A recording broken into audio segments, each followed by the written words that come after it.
Friends, welcome to மா TNPSC. நான் உங்கள் உமா. ஸோ இந்த வீடியோ பதிவில் இருந்து இனிமே நம்ம டெய்லியும் என்ன பார்க்க போகிறோம் அப்படின்னா, ஆர்எஸ் அகர்வால் புக்கில் இருந்து லாஜிக்கல் ரீசனிங் சம்ஸ் தான் டெய்லியும் ஒவ்வொரு சம் பார்க்க போகிறோம். ஓகேவா? ஒரு 3 நிமிஷத்துக்குள்ள ஒரு சம்மை நீங்கள் வந்து கம்ப்ளீட் பண்ணிடலாம்.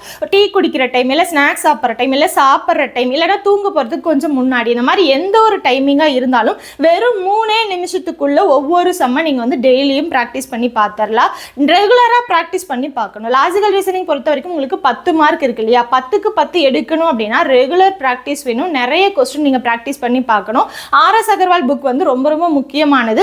அதில் இருக்கக்கூடிய லாஜிக்கல் ரீசனிங் சம்ஸ் எல்லாமே ரொம்ப ரொம்ப முக்கியமாக நீங்கள் வந்து ரெகுலராக ப்ராக்டிஸ் பண்ணி பார்த்துட்டே இருக்கணும். ஸோ அதை தான் நம்ம வந்து ரெகுலராக பண்ண போகிறோம். ஓகேவா? ஸோ இனிமேல் டெய்லியும் உங்களுக்கு ஆர்எஸ் அகர்வால் புக்லேருந்து டெய்லியும் ஒவ்வொரு சம் வந்து உங்களுக்கு வந்து ஷார்ட்ஸாக வந்துடும். நீங்கள் வந்து எப்போ வேணால் உங்களுக்கு டைம் கேப் கிடைக்கிறப்ப அதை வந்து நீங்கள் வந்து ப்ராக்டிஸ் பண்ணி பார்த்துக்கலாம். ஓகேவா? லாஜிக்கல் ரீசனிங் பொறுத்த வரைக்கும் 10க்கு 10 எடுக்கணும் அப்படிங்கிறது தான் ரொம்ப ரொம்ப முக்கியமானது. அது எல்லாராலையும் போடக்கூடியதான். இருந்தாலுமே டைம் கன்சியூம் பண்ணுற பகுதி அப்படிங்கிறது இந்த லாஜிக்கல் ரீசனிங் தான். ஏன்னா எல்லா சம்மும் ஒரே மாதிரி வராது. இப்போ மேத்ஸ் டாபிக் பொறுத்த வரைக்கும் ஒவ்வொரு மாடல் பார்த்துட்டிங்க அப்படின்னா அந்த மாடலில் எந்த மாதிரி சம் கேட்டாலும் அதே மாதிரி தான் வரும். பட் இது வந்து ஒவ்வொரு சம்மும் ஒவ்வொரு மாதிரி இருக்கும். ரெகுலராக ப்ராக்டிஸ் அப்படிங்கிறது ரொம்ப ரொம்ப முக்கியமானது. ஸோ ரெகுலராக வந்து உங்களுக்கு லாஜிக்கல் ரீசனிங் சம்ஸ் வந்து வந்துகிட்டே இருக்கும். ஸோ இன்னைக்கு தான் ஃபர்ஸ்ட் சம் பார்க்கலாமா? பாருங்க.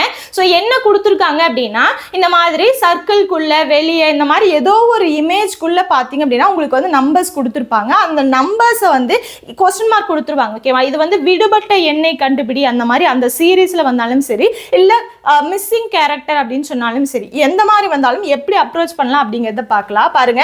ஃபர்ஸ்ட் என்ன தெரியணும் அப்படின்னா, உங்களுக்கு இந்த நம்பர்ஸ் ஆல்ரெடி கொடுத்துருக்காங்க இல்லையா? அதில் வந்திருக்கக்கூடிய அந்த சென்டர் தான் இங்கே கொஸ்டின் மார்க் கொடுத்துருக்காங்களா? அப்போ சென்டரில் வரக்கூடிய இந்த இடத்துல இருக்க நம்பர் எப்படி வந்ததுன்னு இந்த 2 இமேஜுக்கு கண்டுபிடிச்சிட்டிங்க அப்படின்னா ஈஸியாக நீங்கள் இந்த இமேஜுக்கு கண்டுபிடிச்சலாம். எப்படி வந்திருக்கும் பாருங்க. எப்படி பண்ணியிருப்பாங்க அப்படின்னா, இந்த 2 நம்பரை பெருக்கி இந்த 2 நம்பரை பெருக்கி 2ஐயும் கழிச்சிருப்பாங்க. ஓகேவா? 8 6 48, 48 மைனஸ் 12 36. அதுதான் சென்டர் நம்பர். அதே மாதிரி இதை பாருங்க.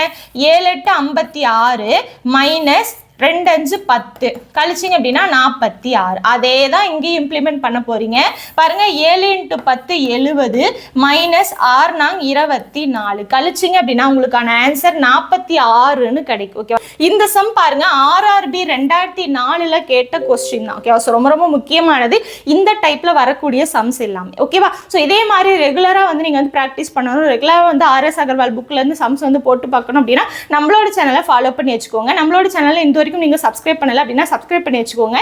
இந்த வீடியோ டிஸ்கிரிப்ஷன் கீழே நம்மளோட டெலிகிராம் சேனல் லிங்க் கொடுத்துருக்கேன். கிளிக் பண்ணி ஜாயின் பண்ணிக்கோங்க. நீங்க வந்து ரெகுலரா நாங்க போடுற வீடியோஸ் எல்லாமே பார்க்கலாம். தேங்க்யூ.